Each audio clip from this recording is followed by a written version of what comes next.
ఎన్నికల ఫలితాలు ఆశ్చర్యం కలిగించాయని, ఇలాంటి ఫలితాలు ఊహించలేదని వైఎస్ జగన్ అన్నారు.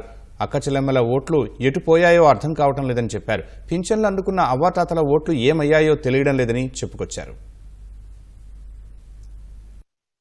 చూసిన ఫలితాలు జరిగిన స్థితులు చూస్తే నిజంగా ఆశ్చర్యంగా కూడా ఉన్నాయి. ఊహించలేదు ఇలా జరుగుతుందని, ఇలా వస్తాయని కూడా.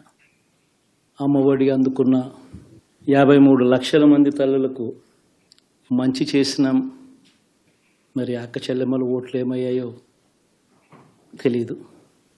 గతంలో ఎప్పుడు జరగని విధంగా మంచి చేసి, ఎంతో మంచి చేస్తూ అడుగులు వేసినా కూడా ఆ అవ్వాతాతలు చూపిన ఆప్యాయత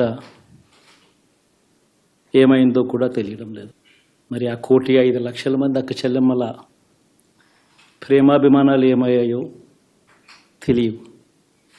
26 లక్షల మంది చేయూతను అందుకుంటున్న అక్క చెల్లెమ్మలు వారి ఆప్యాయత ఏమైందో తెలియదు.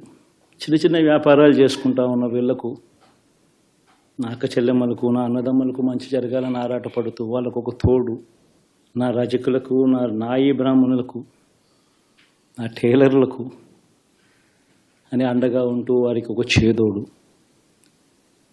మరి ఇన్ని లక్షల మందికి ఇంత మంచి చేసి, ఇన్ని కోట్ల మందికి, లక్షలు కూడా కాదు, కోట్ల మందికి మంచి జరిగించి, వివక్ష లేకుండా, కరప్షన్ లేకుండా దాదాపుగా 2,70,000 కోట్ల రూపాయల పైచిలకు ఇంటి వద్దకి అందించగలిగాం. మరి ఇన్ని గొప్ప మార్పులు చేసిన తర్వాత, ఇన్ని కోట్ల మందికి మంచి జరిగిన తర్వాత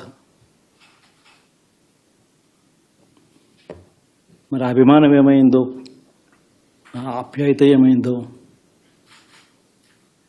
తెలీదు. ఎవరో మోసం చేశారు, ఎవరో అన్యాయం చేశారు అని చెప్పి అనొచ్చు, కానీ ఆధారాలు లేవు. ఏం జరిగిందో దేవుడికి తెలుసు.